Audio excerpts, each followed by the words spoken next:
our God is with us, then what could stand against? And if our God is for us, then who could ever stop us? And if our God is with us, then what could stand against?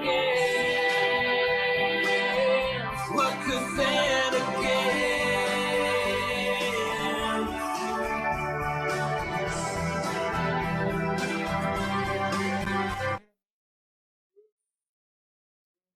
Toda a glória por esses 22 anos que Deus nos permite fazer a obra dele neste lugar. Damos graças a Ele por Ele nos usar como instrumentos dele neste lugar. E agradecemos a Ele pela oportunidade insondável de poder sermos proclamadores deste reino insondável, imaculado, a qual nós não podemos nem valorizar, de tão rico que Ele é, dessa agência maravilhosa que é o povo de Deus aqui na terra. Quero agradecer a cada um dos nossos visitantes e dizer o quanto que você é especial para esta igreja. Essa não é só a casa da segunda igreja, mas é a casa do Senhor. Que Deus abençoe a sua vida. Está conosco o pastor Diego, é diretor da nossa convenção aqui do estado, e também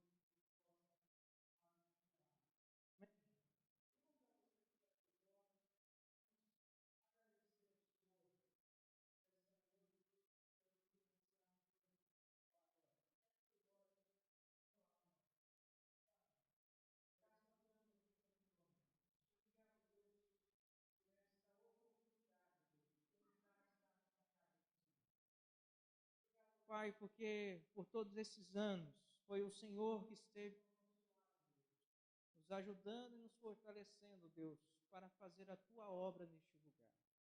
Quero nesse instante, ó Deus, agradecer ao Senhor pela vida de cada irmão e irmã, ó Deus, cada pessoa que se faz presente neste lugar, para juntos, ó Deus, rendermos graças ao teu santo nome, ó Deus, por tudo que o Senhor tem feito em nossas vidas, ó Deus.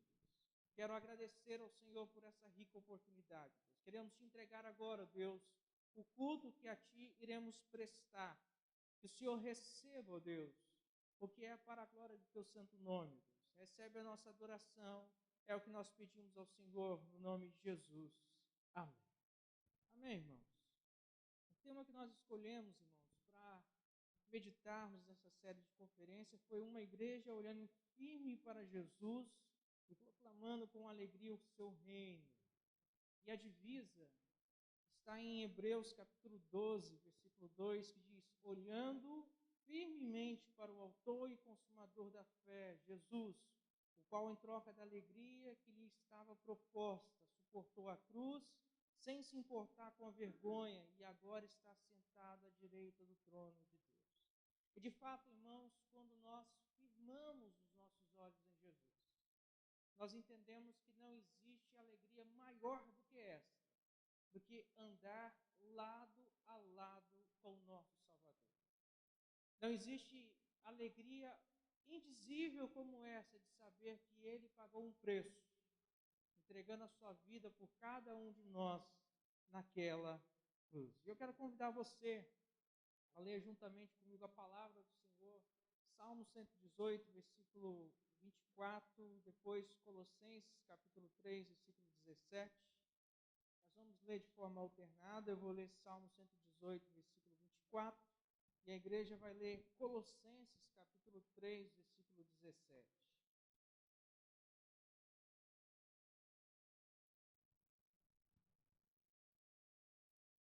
E diz assim, Salmo 118, versículo 24.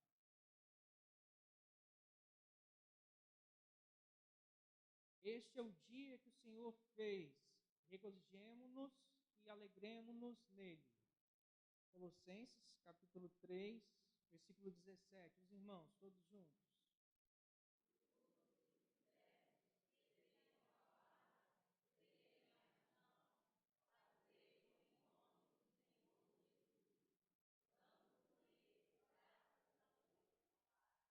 Amém.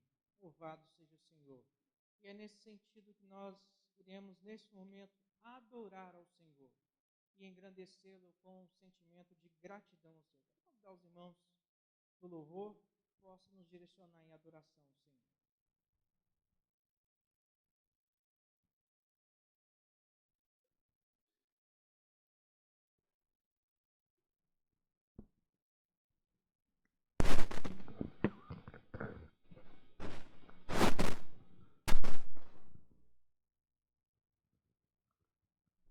Boa noite, igreja.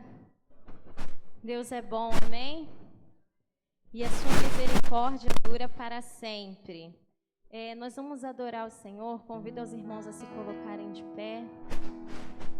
Você veio essa noite, saiu da sua casa, nesse tempo frio, nesse tempo chuvoso, não para assistir o culto, para participar de um culto, mas você saiu da sua casa para cultuar ao Senhor, para prestar culto, para ser o culto. Então eu convido os irmãos a fecharem seus olhos, a colocarem-se diante do Senhor nessa noite e adorar Ele em espírito e em verdade. Você vai cantar nessa noite conosco. Te adorarei, aleluia.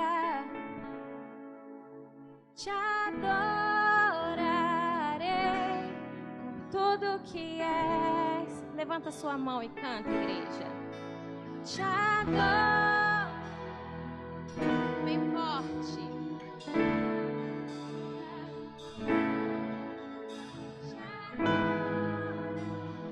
Por tudo que és. Deus é bom.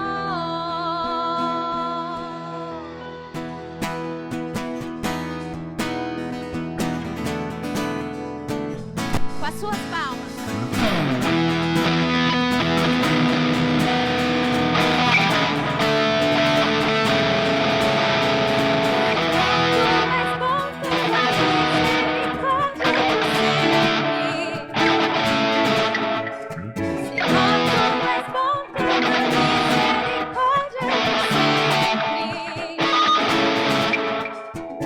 Todos os povos te exaltarão, te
Vamos alegrar o coração de Deus com a nossa adoração, amém?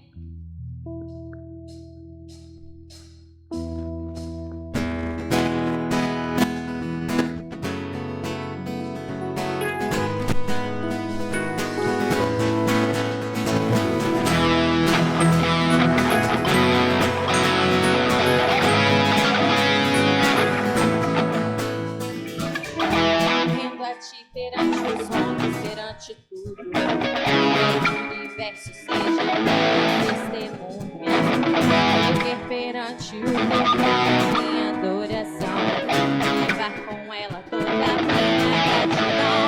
Senhor, és o motivo da minha alegria.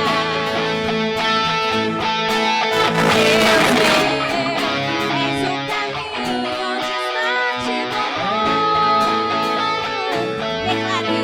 vou te alegrar com meu amor, poder te tocar, com meu amor, poder te abraçar, sentir o teu pulsar, teu coração bater no meu.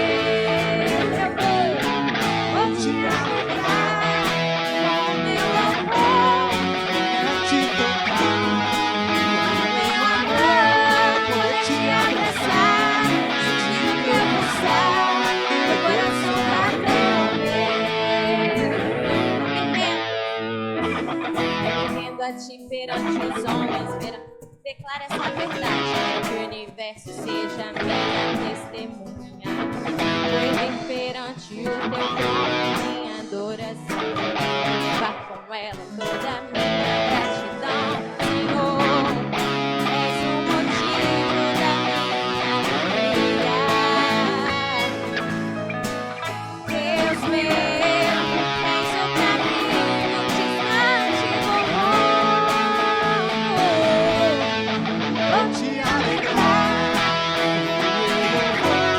poder te tocar, poder te abraçar, sentir o teu pulsar, teu coração bater ao meu. Vou te alegrar com meu amor, quero te tocar, com meu amor, poder te abraçar, sentir o teu pulsar, teu coração bater ao meu. Te amo, te adoro, prostro, pra te adorar, te alegrar, te amo, declaro meu Senhor, te adoro, me prostro, só pra te adorar, te alegrar, vou te alegrar, com meu amor, quero te tocar, com meu amor, poder te abraçar, sentir o teu pulsar, teu coração bater no meu.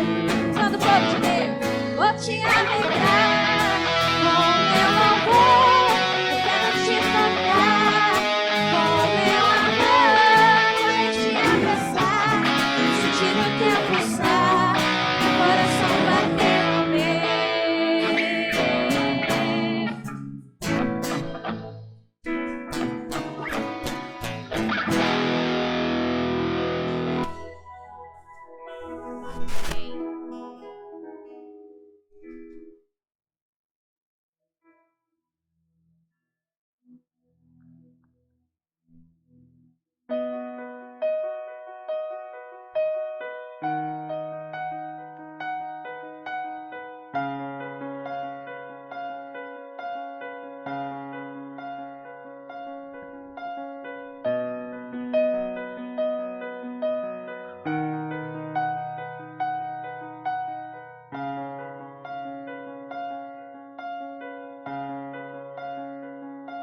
Os reinos se abalam,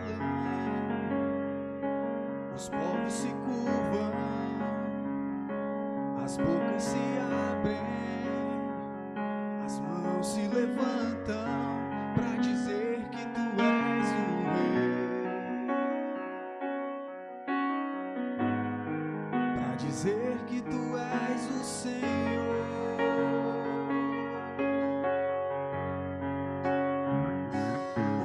se abalam, os povos se curvam, as bocas se abrem, as mãos se levantam.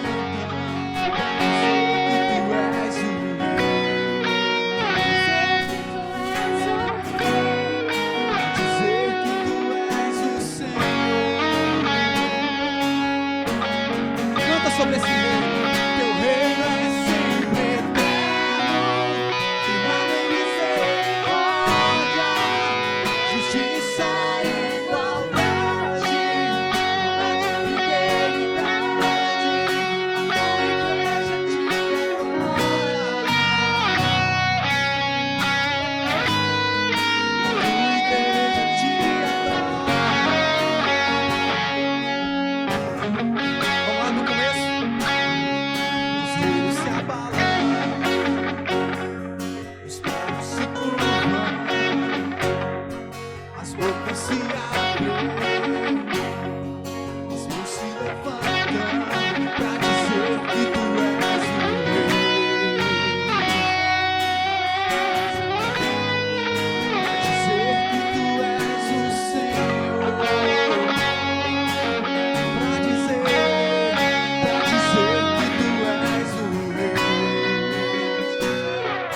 Mais uma vez para fechar, para ficar bem bonito, vai. A tua igreja te adora. Agora é para fechar. Tua igreja te adora. Glória a Deus.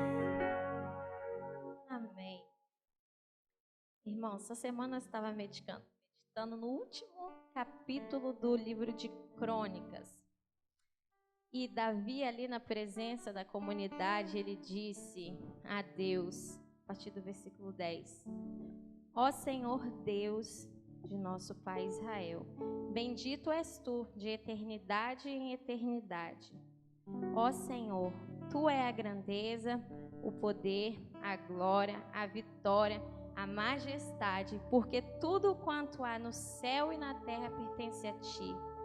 Ó Senhor, o reino é teu e tu governas soberano sobre tudo e todos. A riqueza e a honra vêm de ti, tu dominas sobre todas as coisas. Em tuas mãos reside toda força e poder. Na tua destra há dignidade, consolo, encorajamento que todo ser humano carece. Agora, portanto, nosso Deus, rendemos-te graças e louvamos o teu glorioso nome, Yahvé, ó Senhor. E ele continua adorando a Deus aqui, ele vai adorando a Deus. Davi, aquele homem importante daquela época, ele diante do povo declarava seu amor ao Senhor. E essa última canção que nós vamos cantar agora para fechar é uma declaração de amor sua para Deus. Então Deus te deu voz, Deus te deu braço para você levantar e você vai dar todo o seu melhor cantando ao Rei dos Reis nessa noite.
Senhor, nessa noite, porque te adoramos, te servimos, Senhor. E não há nada melhor, não há nada maior que estar em sua presença, Senhor. Entregamos esse restante de culto, essa palavra que o Senhor está preparando para nós nessa noite. Esteja com cada um aqui. Obrigada por estar 22 anos com essa igreja, Pai. Em nome de Jesus te agradecemos. Amém.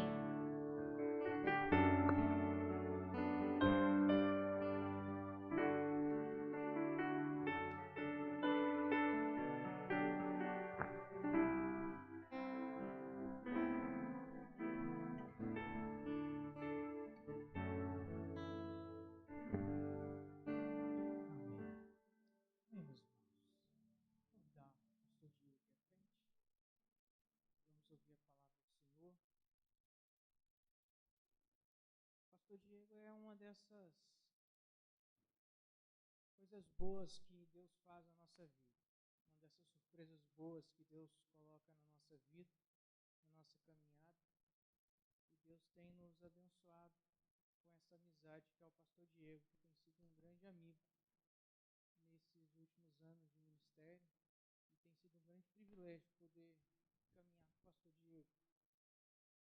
Ele é o nosso diretor executivo da nossa convenção, um homem de Deus que tem honrado a palavra do Senhor por onde tem passado e tem feito com louvor o seu papel à frente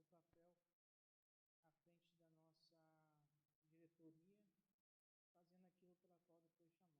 Deus possa abençoá-lo na entrega da palavra do Senhor dessa noite. Vamos orar ao Senhor, entregando a vida dele. Ele acaba de se recuperar de uma cirurgia, no joelho. Que Deus possa restabelecê-lo completamente. Pai, graças nós te damos, ó Deus. Queremos entregar a vida do pastor Diego à tua presença, ó Deus. O Senhor já falou o seu coração e agora o Senhor fala, ó Deus, ao coração da tua igreja, ó Deus. Usa teu servo, pedimos também, ó Deus, pela saúde do teu servo, que o Senhor continue, ó Deus, restabelecendo completamente, ó Deus. O Senhor já falou conosco através das canções, dos louvores, ó Deus. Abra nossos ouvidos e prepara o nosso coração, ó Deus, para receber, ó Deus, a palavra do Senhor. É o que nós pedimos ao Senhor no nome de Jesus.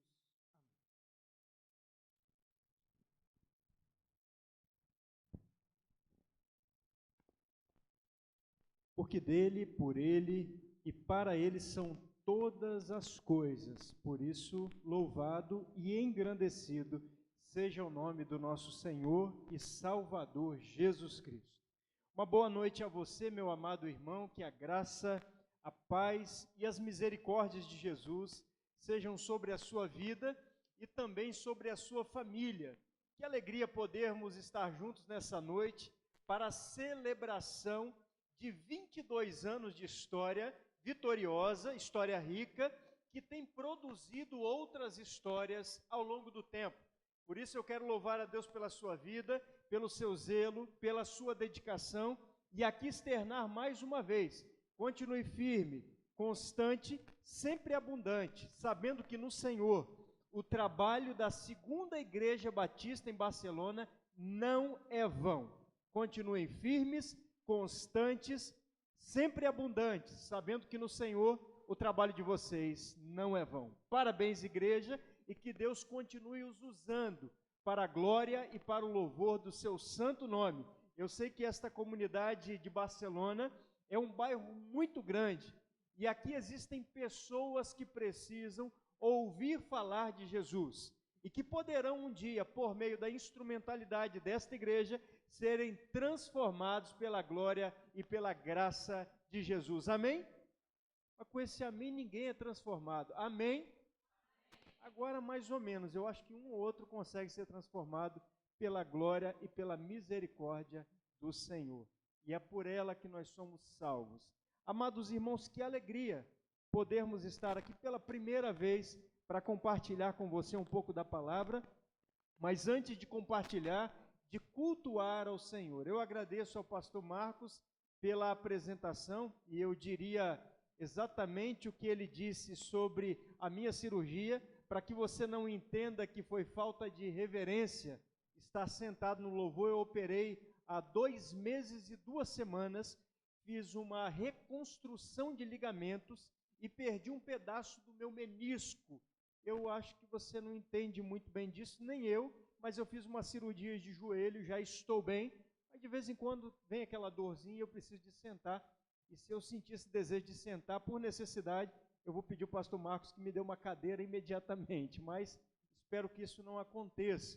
Mas eu trago um abraço, meus irmãos, do pastor Rafael Abdala, presidente da nossa Convenção Batista do Estado do Espírito Santo, pastor da Primeira Igreja Batista em Guarapari, e também vice-presidente da Convenção Batista Brasileira. Eu disse a ele que estaria aqui, e ele pediu que externasse, então, um abraço dele e de toda a nossa diretoria. Hoje a convenção é composta por 722 igrejas. Nascemos no ano de 1903, na cidade de Alto do Firme, então Afonso Cláudio. Fomos ali evangelizados como capixabas pelos nossos irmãos da Missão Bahia, compostas pelo missionário Zacarias Taylor e Alberto Lafayette. E aqui chegamos com essa história, com apenas uma igreja em Alto do Firme, em 1903. Hoje somos 722 igrejas e 83 mil batistas. A primeira igreja batista foi plantada com 60 pessoas. E olha o que somos aqui, meus irmãos.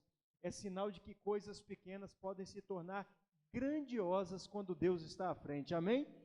Deus está à frente da sua igreja e desta obra que não é nossa. E ao longo dessa história e deste tempo, meus irmãos, nós estamos plantando, nós estamos revitalizando, nós estamos batizando, nós estamos dizendo ao Estado do Espírito Santo que Jesus é Senhor para a glória de Deus. A sua igreja, quando coopera com a convenção, por meio de ofertas de missões nacionais, estaduais, mundiais e plano cooperativo, você que não pode ir à rua, está tirando alguém da rua nesse momento por meio do trabalho da Cristolândia.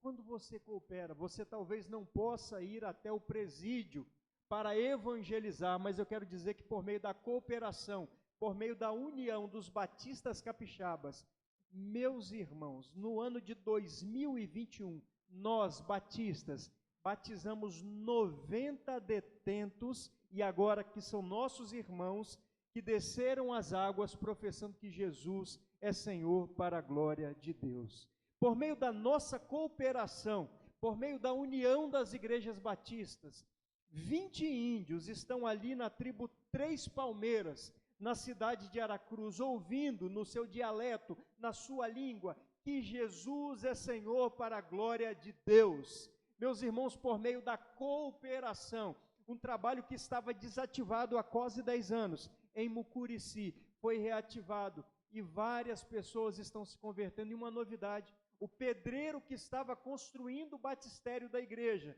que não tinha um batistério bonito como esse, ele ouviu falar de Jesus na construção e ele será o primeiro batizado naquele batistério para a glória de Deus.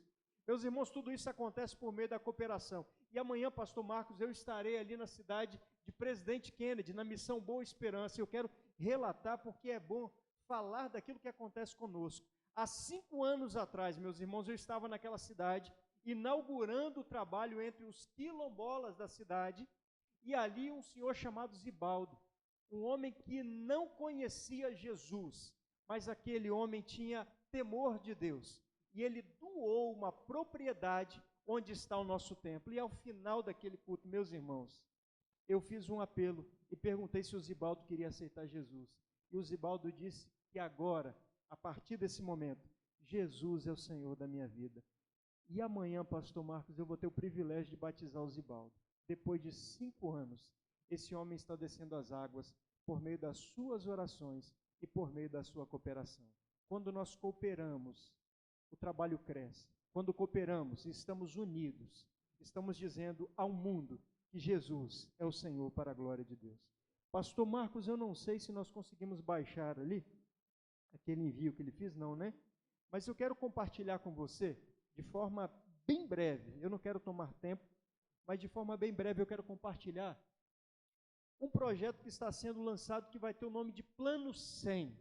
Vocês são a 3ª ou 4ª igreja que estão ouvindo sobre este projeto, pastor Marcos, que nasceu no coração de Deus. O que quer dizer Plano 100? O Plano 100 tem 2 objetivos. Primeiro, o resgate da centésima ovelha. Talvez você, como outras comunidades, também tenham perdido membros em meio à pandemia. Então, nosso objetivo é o resgate da centésima ovelha e chegarmos nos próximos 2 anos a 100 mil batistas no estado do Espírito Santo. Eu quero trazer alguns números otimistas, mas ao mesmo tempo preocupantes. Primeiro, número otimista. Nós somos o estado mais evangelizado do Brasil. Uma população com cerca de 4 milhões de habitantes, 1 milhão de habitantes se declara evangélico, 15 a 20% da população capixaba se diz cristã. Somos o estado mais evangelizado do Brasil. Mas quando olhamos para a realidade conflitante, isso precisa de mexer conosco. Nós somos o 8º país, o 8º estado no Brasil em relação à violência contra a mulher. Nós somos o 11º estado do Brasil mais violento. Nós somos uma das capitais onde mais morrem jovens assassinados e por violência de trânsito. Isso precisa de incomodar o meu coração, isso precisa de trazer uma reflexão a mim como igreja do Senhor. E essas são algumas preocupações, porque a igreja não está aqui para viver direita ou esquerda, candidato A ou candidato B. O nosso partido é a bandeira da salvação. E nós precisamos de estar firmes em Cristo Jesus, olhando para o alvo, para o autor e consumador da nossa fé. E como queremos chegar, então, a 100 mil batistas no estado do Espírito Santo nos próximos 2 anos? Primeiro, discipulado intencional, evangelização intencional, treinamento e capacitação de liderança. A sua igreja vai receber material, a sua igreja vai receber treinamento. E para finalizar, pastor Marcos, eu queria desafiar a sua igreja nesse momento. Eu posso fazer isso? Meus irmãos, nós estamos lançando o alvo de apenas 12 pessoas sendo batizadas a cada ano. Se 722 igrejas batizarem 12 pessoas por ano, nós vamos ultrapassar este alvo de 100 mil batistas no estado do Espírito Santo. Nós podemos contar com a 2ª Igreja Batista em Barcelona. Você pode dizer sim a esse desafio? Mas eu estou muito assustado. Você pode dizer sim a esse desafio, meu irmão? Eu acho que uns 2 batizados aí com esse sim a gente consegue. Mas eu quero desafiar você nessa noite a orar. E a partir de agora, eu queria que você fechasse os seus olhos, se você puder, aí aonde você está. E eu queria que você pensasse em alguém nesse momento. Alguém que ainda não entregou a sua vida a Jesus. Talvez um vizinho, quem sabe alguém dentro da sua casa que você luta há anos ou ainda não fez um desafio de evangelizar, de discipular. Eu queria que você orasse nesse momento por essa pessoa. E você pensasse nela e começasse a orar. E a partir desse momento, está sendo lançado esse desafio. Nós vamos orar nesse momento. Interceda por esta pessoa, para que a partir deste momento, o Senhor te use como instrumento para salvar essa vida.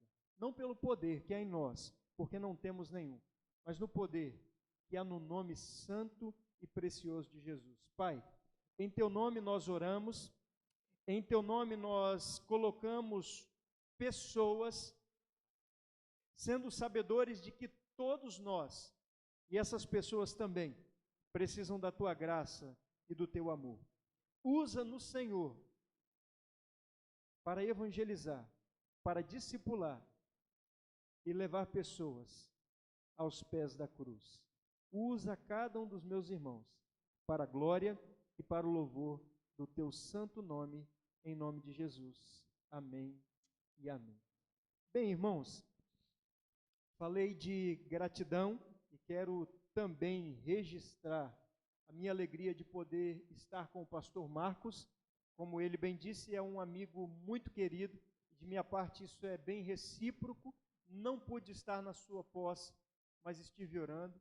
E tenho certeza de que esta igreja, por meio da direção de Deus, por meio da condução do Espírito Santo, ela foi guiada, orientada, e chegaram ao nome do pastor Marcos. Eu tenho certeza que ele será uma bênção na vida desta comunidade, como tem sido até agora. Então, quero aqui registrar também o meu carinho, a minha alegria, um dos obreiros que alegram o meu coração pela sua espiritualidade, pelo seu pastoreio, e tenho certeza que você já está usufruindo também disso tudo que eu estou dizendo. Amados, eu gostaria de ler o texto bíblico proposto a nós na Epístola de Hebreus, capítulo 12, a partir do verso 1, assentado, como você está, uma igreja olhando firme para Jesus e proclamando com alegria o seu reino. Portanto, nós também, pois que estamos rodeados de uma tão grande nuvem de testemunhas, deixemos todo o embaraço e o pecado que tão de perto nos rodeia, e corramos com paciência a carreira que nos está proposta, olhando para Jesus, autor e consumador da fé, o qual, pelo gozo que lhe estava proposto, suportou a cruz, desprezando a afronta, e assentou-se à destra do trono de Deus. Olhando para Jesus, autor e consumador da fé, o qual, pelo gozo que lhe estava proposto, suportou a cruz, desprezando a afronta, e assentou-se à destra do trono de Deus. Pai, mais uma vez, estamos diante da Tua palavra, que é poder de Deus para nós. Fala aos nossos corações, não pelo homem, não pelo intelecto, não pelo conhecimento próprio, mas que o Espírito Santo do Senhor, que está entre nós e habita em nós, Ele possa falar ao nosso coração, acerca daquilo que precisamos de ouvir nesta noite. Obrigado, Pai, pela Tua palavra, em nome de Jesus, amém e amém. Amados irmãos, este é um texto bastante conhecido por nós, e que por muitas vezes tem se tornado, ou se tornou um jargão na nossa caminhada cristã. Eu me lembro que desde a época de embaixadores do rei, quando frequentava, quando passei por este ministério tão brilhante, tão importante na vida da igreja, este era um versículo muito citado, era um versículo muito praticado, e é um versículo recheado de verdades absolutas sobre o reino de Deus. E talvez há algo importante que eu e você não tenhamos ouvido falar acerca do texto que nós estamos lendo. Por isso eu gostaria de lhe posicionar nesta noite sobre o contexto que se trata o texto que acabamos de ler. Primeiro, é importante compreendermos que não sabemos quem é o autor. Nós temos aqui uma epístola, uma possível carta, que de fato é um sermão expositivo, com objetivos muito claros. Não sabemos então qual foi o autor desta epístola, mas tudo aponta, segundo os estudiosos, que o apóstolo Paulo tenha sido o autor desta carta ou desta epístola. Diante do linguajar, diante da estrutura corporal do texto, temos aqui evidenciado alguém que possivelmente seja o apóstolo Paulo, servo de Jesus, apóstolo, pastor, discípulo, homem que entregou a sua vida a Jesus por amor ao Evangelho e viveu esta vida na graça de Deus, com os olhos fixados no propósito principal, que era agradar o nome de Jesus. Então esse texto nos leva a um entendimento daquilo que se passava no momento. Possivelmente tenha sido escrito no ano 64 após Cristo. E possivelmente a evidência daquilo que está sendo dito pelo autor, tenhamos aqui um momento de perseguição, um momento de sofrimento, um momento de achatamento, onde a igreja do Senhor está sendo assolada. Possivelmente no ano 64 após Cristo, como disse aqui. Uma perseguição decretada pelo imperador Nero. E esta carta, ou esta epístola, ela tem o objetivo de alcançar gregos pela sua linguagem, mas os nossos irmãos cristãos e judeus que habitavam na Itália. O texto anterior, ou o capítulo anterior ao capítulo 12, ele nos traz aqui uma lembrança muito importante, uma lembrança saudosista daqueles que ocuparam uma galeria de heróis da fé. Homens e mulheres que marcaram o seu tempo, homens e mulheres que dedicaram a sua vida ao Evangelho e que viveram por esta graça. E nessa noite, meus irmãos, todos nós somos motivados e convidados pelo Espírito Santo de Deus a vivermos uma vida na graça e movida pela graça de Jesus, com os olhos fixados, com o coração contrito e quebrantado, com a mente voltada para esta verdade. E é curioso que, após sermos motivados por estes heróis na fé, por homens e mulheres que marcaram o seu nome ou cravaram o seu nome na história, porque todos nós um dia seremos lembrados. Espero que eu e você possamos ser lembrados como homens e mulheres de Deus, como homens e mulheres que testemunharam e dedicaram a sua vida até o fim, pelo nome e por amor a Jesus. Mas é curioso que o texto bíblico, no capítulo 12, ele nos traz agora um outro sentido. Ele estava falando de heróis, ele estava falando de fé, ele estava falando de uma vida dedicada ao Senhor. E agora ele continua falando disso. Mas ele vai nos falar de uma perseverança em meio às provações, tendo Cristo como exemplo principal. Nós somos convidados a viver o evangelho da graça, mesmo em meio às perseguições e aflições que são impostas diante de nós. E agora, o autor desta epístola nos leva a algumas reflexões, das quais quero dividir aqui em dois pontos muito importantes. O primeiro deles, que é aquele que deseja proclamar este evangelho ou o reino de Deus com alegria, precisa compreender que Deus nos chama para correr com persistência a corrida na qual Ele colocou a cada um de nós. Nós precisamos de proclamar com alegria, tendo em vista uma corrida persistente, na qual Deus colocou diante de nós. E é interessante que, por vezes, esta expressão, ou esta palavra corrida, ela está embutida, então, no vocabulário do apóstolo Paulo. Por vezes, ele vai falar sobre esta corrida, comparando, então, a sua vida cristã, a nossa vida cristã, a vida de um atleta. E por que ele se utiliza desta expressão, ou se utiliza desta metáfora? Porque os jogos eram muito comuns, principalmente estádios e arenas. E ele vai dizer a sua segunda carta aos Coríntios, segunda carta aos Coríntios não, a sua segunda carta a Timóteo: combati o bom combate, acabei a carreira e guardei a fé. Ele está falando de um combate, mas ele está falando de uma corrida, ele está falando de uma posição, ele está falando de um confronto. E ele nos convida, irmãos, a compreender que a vida cristã, ela é parecida, de fato, com a vida de um esportista. Ele vai dizer em Atos 20 e 24, mas em nada tenho a minha vida por preciosa, contanto que cumpro o ministério e a carreira que recebi do Senhor para dar testemunho da glória de Deus.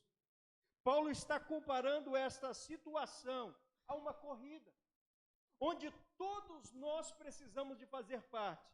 E algo que chama a minha atenção, ele está dizendo que essa corrida ela tem que ser uma corrida de persistência, que nós devemos insistir, que nós devemos continuar no trilho. E algo que chama muito a minha atenção, e eu não sou muito bom de lembrar de nomes, mas eu me recordo que há muitos anos atrás, e talvez você também se recorde desta imagem, de uma atleta paraolímpica. Essa mulher estava na pista de atletismo, e todos aqueles participantes chegaram até o final. A prova poderia ter acabado por ali para ela, porque todos haviam cruzado a linha de chegada. Mas eu me lembro muito bem desta mulher, desta atleta paralímpica. Ela vai até o final da prova, ela persiste, e ela atravessa a linha de chegada, e ao atravessar a linha de chegada, ela cai no chão. E ela foi a última. Sabe o que me chama a atenção? Ela não precisava de ir até o fim, no conceito de alguns. Mas para ela a maior vitória era chegar até o final, era cruzar a linha. O apóstolo Paulo está dizendo que a vida cristã, ela é comparada a uma corrida, ela é comparada à vida de um esportista, e que nós precisamos de persistir e ir até o final. Mas essa metáfora de corrida, ela nos ajuda a entender também que os cristãos, além de persistirem, precisam viver uma vida de perseverança. E esta vida de perseverança, ela produz no nosso coração a perspectiva de uma esperança, que não brota no nosso coração para proclamar com alegria pela nossa capacidade, mas é pelo Cristo que habita em nós, é pela expectativa que temos nesse Cristo, que transformou um dia o nosso ser. E Paulo está dizendo que, como a corrida, a vida cristã, ela requer de nós resistência por um longo período. Porque tem muita gente que diz o seguinte: eu não aguento mais viver o que eu estou vivendo.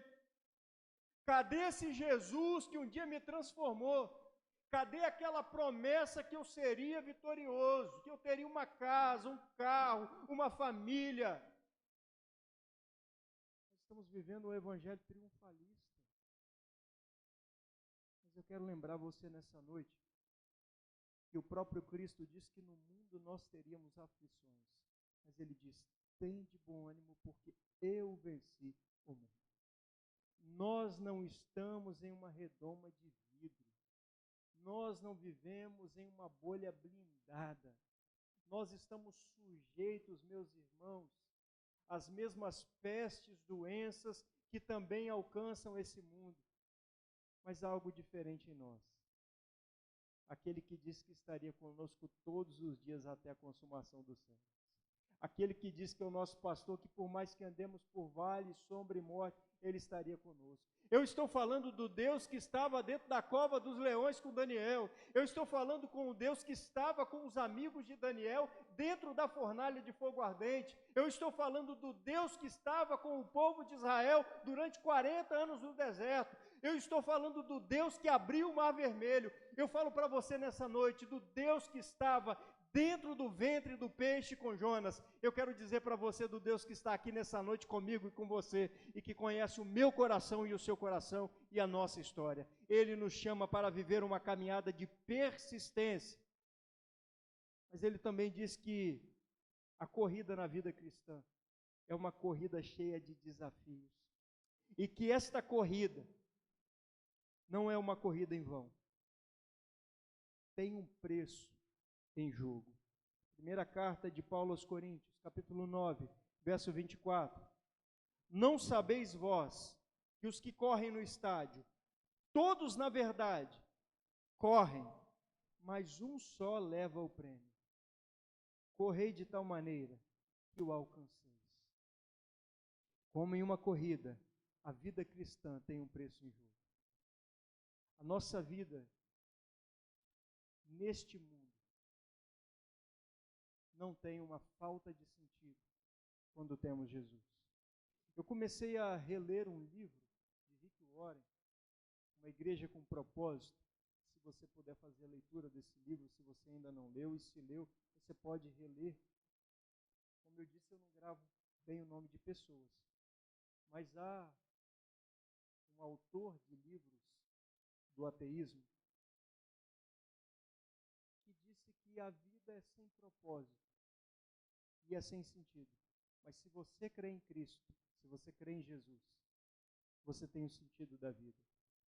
E é exatamente isso que Rick Warren está abordando neste livro, Uma Vida com Propósito, que nós não estamos aqui em vão, que a nossa estada aqui é um estágio, é uma passagem, é um treinamento que requer de nós uma persistência e uma compreensão de que tudo começa em Deus e não em nós, porque Ele era, Ele é e Ele há de ser por toda a eternidade. Ele diz: eu sou mesmo ontem, hoje e eternamente. Glórias ao nome de Jesus. Nós não estamos aqui, meus irmãos, para uma aventura. Nós estamos aqui para um treinamento, para um projeto. E esse projeto se chama eternidade. Nós não estamos aqui em vão.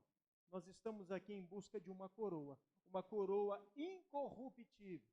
Nós estamos aqui, meus irmãos, para testemunhar ao mundo que o reino de Deus é chegado. E a nossa coroa não é aqui, é na eternidade. Mas há uma outra parte desse texto, como eu disse, para aqueles que querem proclamar este evangelho com alegria.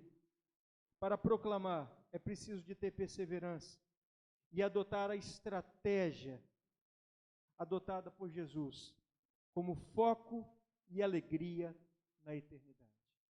Jesus é o maior exemplo.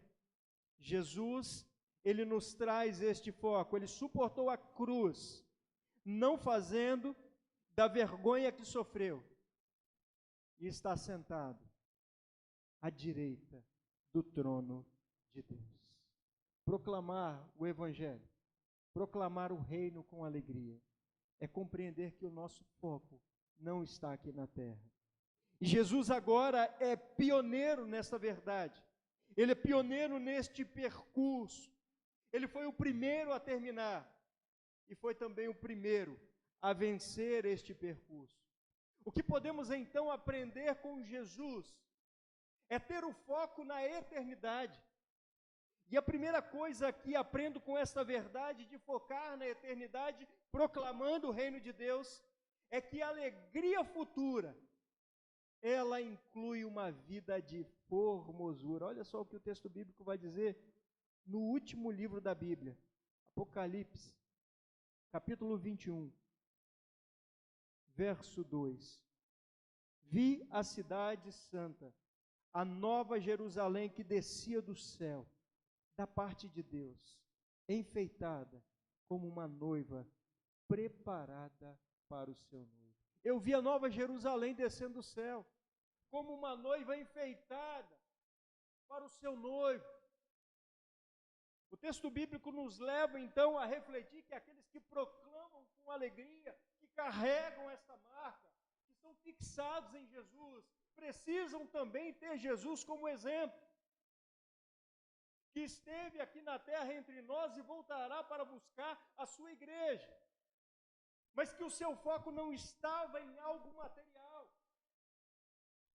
porque a nossa morada, ela é ao lado de Jesus na eternidade, e que esta caminhada, ela produz em nós uma alegria, de compreendermos que viveremos e desfrutaremos de algo eterno muito maior.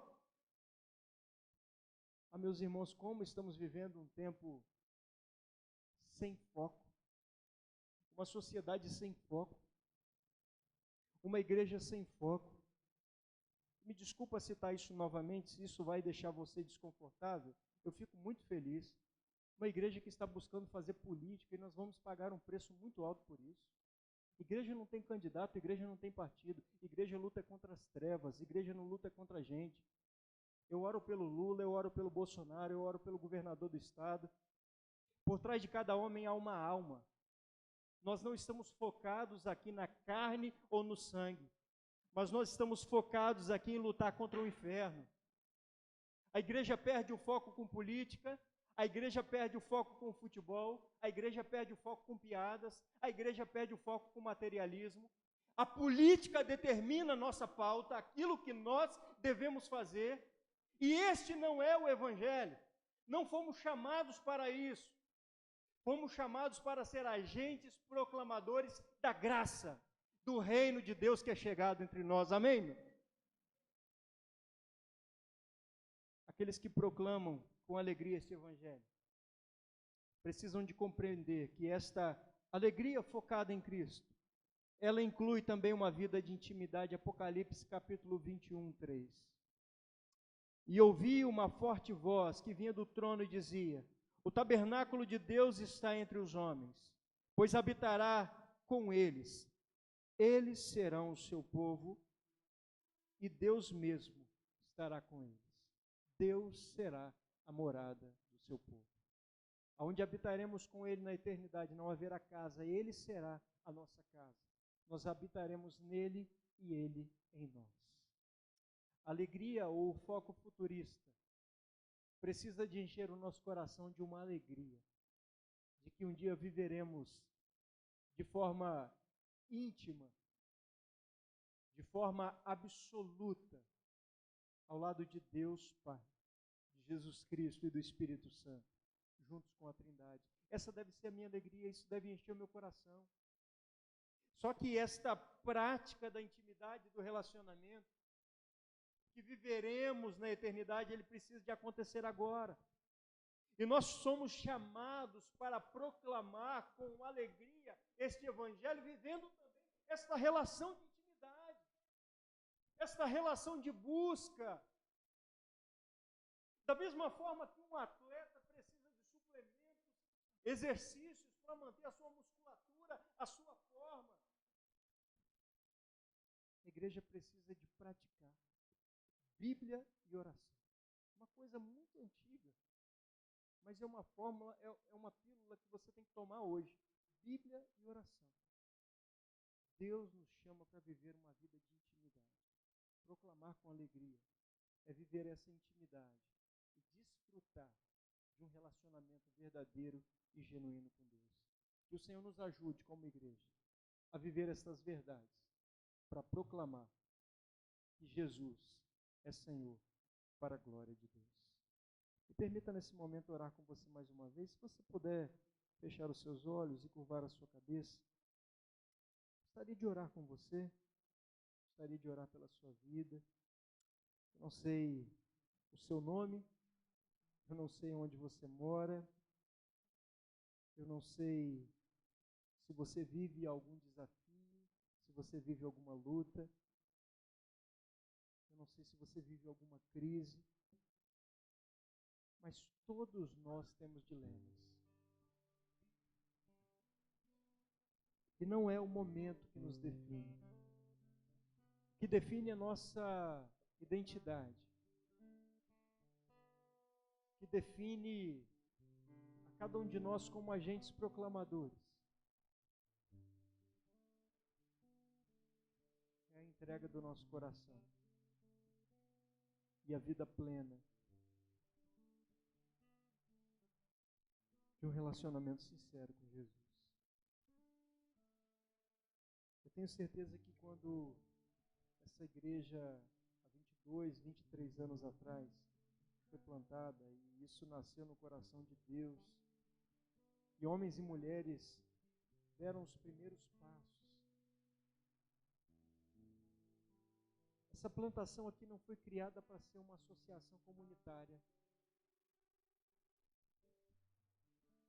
Esse ambiente aqui não foi criado para ser um ambiente assistencialista, muito menos um ringue ou uma lona de luta de uns contra os outros. Mas essa comunidade foi plantada para viver o reino de Deus aqui na terra. E para anunciar essa cidade, esse amor, para anunciar que Jesus transforma o homem integralmente. E nessa noite, você sendo fundador ou não, eu queria que você experimentasse desse sentimento. Que pudesse agora fazer uma reflexão. Que fomos no passado, que somos agora. E qual é o sentido do presente, do futuro? O que nós estamos deixando para as próximas gerações? Porque alguns de nós, após alguns anos, não estarão aqui.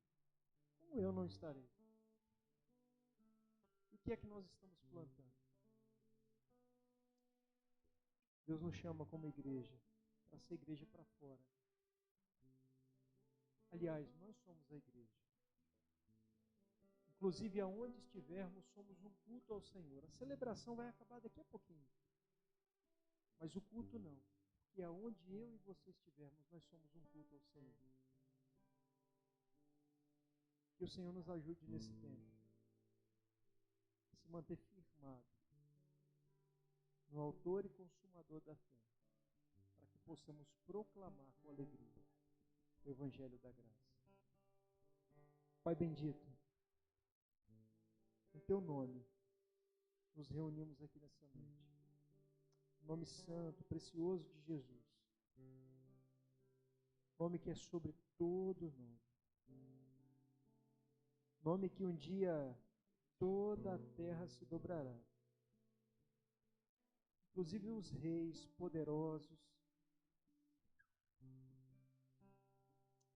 que um dia acharam ou até pensam que são algo, mas nós não somos nada, Pai.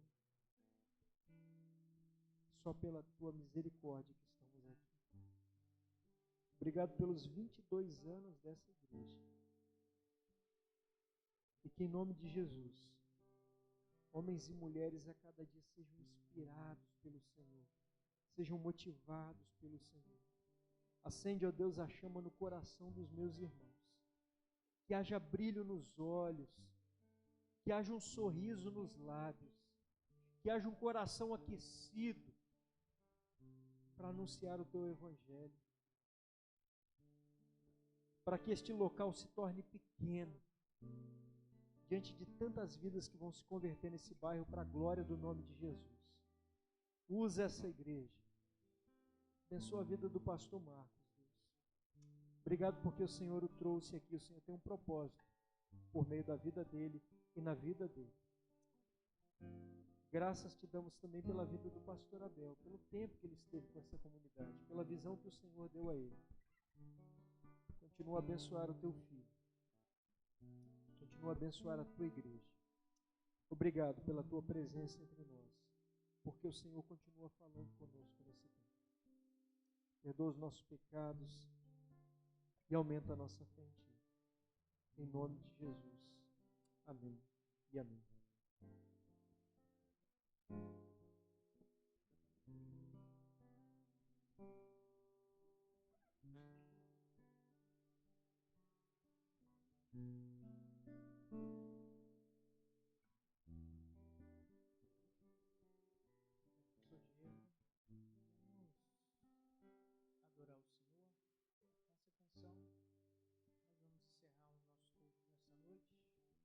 Deus abençoe sua vida. Muito obrigado àqueles que nos visitam. Pastor Diego, Deus continue te abençoando.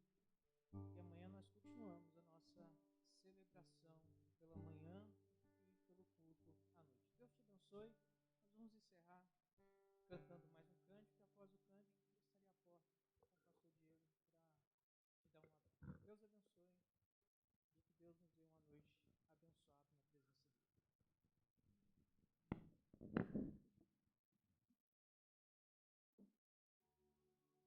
Vamos nos colocar de pé mais uma vez, igreja?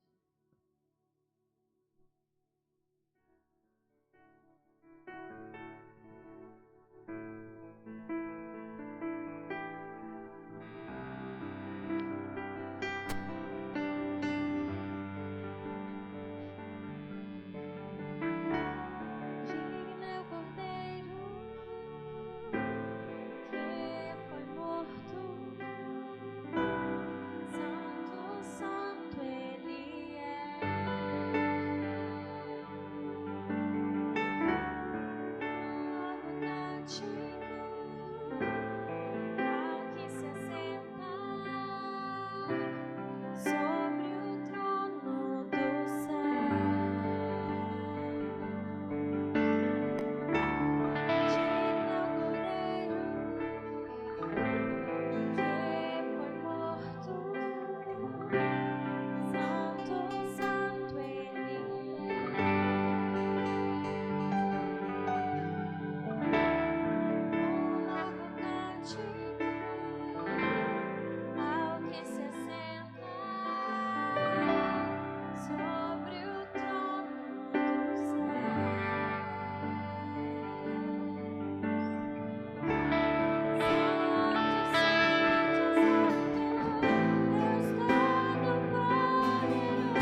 divina.